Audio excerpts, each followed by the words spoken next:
going on YouTube? This is Cletus. I haven't shot a video in a while. Been doing some work and put Linguica, my Brazilian rainbow boa, in a bigger cage, and I had a request to show how I set my humidifier system up, how I keep her tank humid, and I was doing some work on the tank anyway, so I thought that was a good idea. I want me to start with the setup. I'm going to convert this to completely bioactive. Basically, I'm going to add some plants to it. It will be populated with woodlouse and springtails and probably some worms, and what that does is it kind of creates its own little ecosystem in the enclosure. Kind of helps everything work together. The bugs eat the poop and the urate and any mold and bacteria that may grow in there, and it helps to provide food for the plants. It's really interesting style of keeping. So basically what I have is there's about an inch of pea stone gravel in the bottom that is for drainage, and what I do is I sift out a lot of the smaller stuff, so it leaves just the bigger pea-sized rocks. Allows more room for water. A lot of people use, it's called clay aggregate or hydroton. It's just little clay balls. They work really good. It's a little more expensive, but it actually will retain some of the moisture too. What you want to avoid is having any areas of the tank that will become anaerobic, not have exposure to oxygen.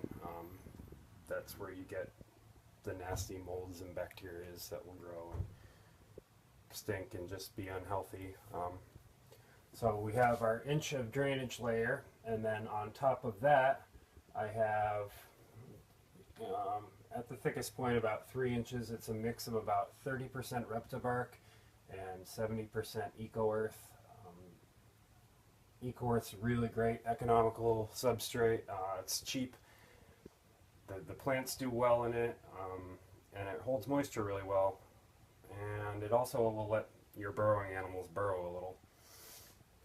So this tank is heated. It's on a thermostat. It's heated with 3-inch heat tape that runs on the back the whole length of the tank.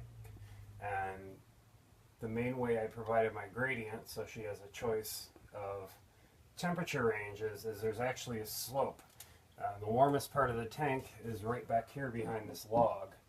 That goes almost all the way down. There's really only like a 1/4 inch of substrate on top of the pea stone down there. And that's also where the thermostat probe is, sits right there. So the warmest part of the tank will be right where the thermostat probe sits, way in that back corner, and that gives her a nice warm spot. And basically it just kind of slopes up from there and gets cooler. It's running a little cool right now. It's been getting colder outside, so the heat tape's having a little bit of a hard time keeping up with the temperature, but that's why I'm doing what I'm doing today. I'm going to insulate the back 3 sides and cap the top off to help hold the humidity a little better.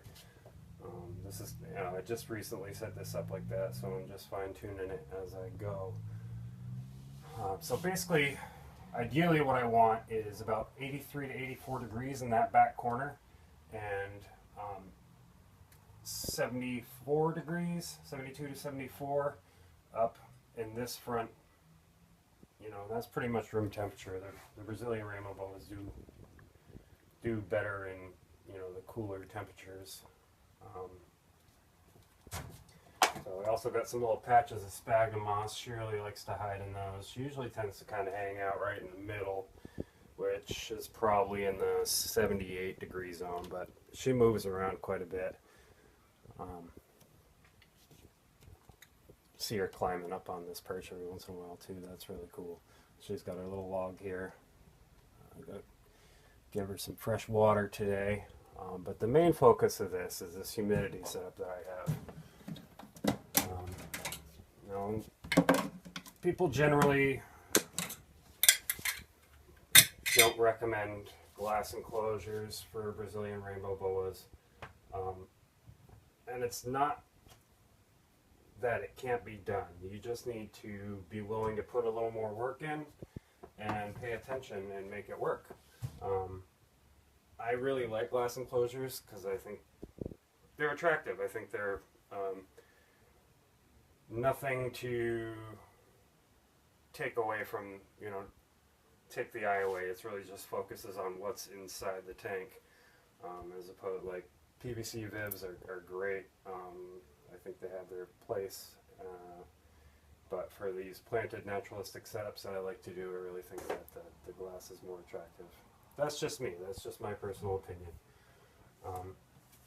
First important thing is big humidifier, big reservoir. I really like this unit. We actually had one fry out on us. We sent it back and there were no problems. They sent us a brand new one. Actually, all we had to do was clip the cord and send them the tail of the cord. This thing works great. The important thing is that the switch has to be, I guess we'll call it an analog switch. This humidifier we picked up at the thrift store, and it's got digital controls. And basically what happens is the timer that I use cuts power off to this, which means when the timer re-engages and turns back on, this isn't getting power still because it needs to be turned on via the digital power button. So it didn't work out. I was having to do it manually. So this will just stay on all the time, and the timer controls whether or not it gets power. And what I use is this timer. What's important is you don't want this thing running for long periods of time. This timer is set up to go in 15-minute increments, and it's just these little tabs. You just pull one tab out, and one tab is 15 minutes.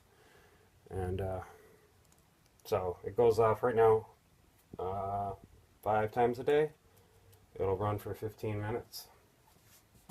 And then what I did to hook it on there is, this is apart from the old one, that's what it looks like. And I cut a little bit of the top off and fed this tube through it backwards. It's about, I'd say, 1.25 inch tubing, maybe 1 1/8 inch. And then on the lid here, the important part is when you do this, you need to get Lexan, not plexiglass. You may or may not know, plexiglass does not drill well. It chips, it shatters. It's very difficult to work with. The Lexan is a little more expensive, but it cuts and drills easily. And basically I have this long piece. This was actually off a smaller enclosure, so it's not really made for this, but I'm gonna fill this in, and we'll have the corners for a little bit of ventilation, and it should run great. So I have one piece on top and a smaller piece on bottom that kind of acts like a washer. And then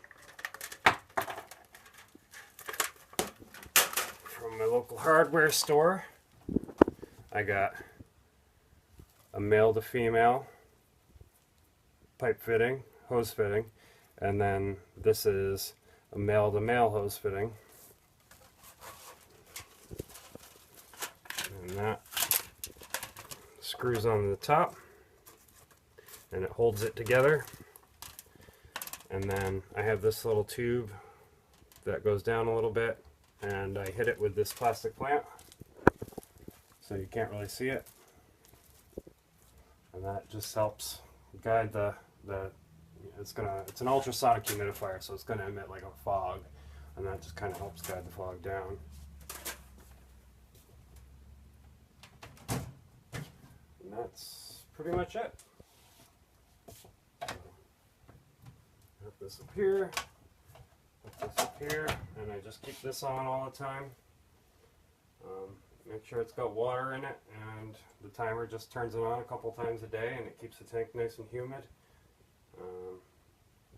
As time goes on, I'm going to figure out a way to hide this so it's not right in plain view. Try to clean it up, but you know, stuff's all a constant work in progress.